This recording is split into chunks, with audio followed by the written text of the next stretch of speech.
अखिल भारतीय मराठा महासंघाच्या वतीनं आज गुरुवारी 5 डिसेंबर रोजी 1857च्या स्वातंत्र्य संग्रामात प्राणाहुती दिलेल्या क्रांतिकारकांना अभिवादन करण्यात आलं. महासंघाचे राष्ट्रीय उपाध्यक्ष वसंतराव मुळीक आणि राजवाडा पोलीस स्टेशनचे पोलीस निरीक्षक संजीव कुमार झाडे यांच्या हस्ते पुष्प अर्पण करून मेणबत्ती प्रज्वलित करण्यात आली.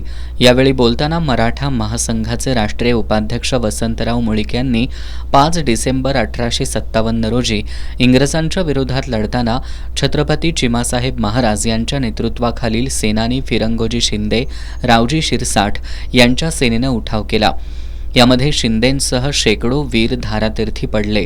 इंग्रज सेनापती जेकब यानं या उठावात भाग घेतलेल्या वीरांना जुना राजवाडा इथं फाशीची शिक्षा देण्यासह तोफेच्या तोंडी दिलं होतं.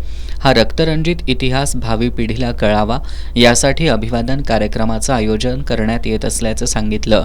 यावेळी शशिकांत पाटील, प्रकाश पाटील, शैलजाताई भोसले, संयोगिता देसाई, अनंत महाळुंगेकर, अवधूत पाटील आदी उपस्थित होते.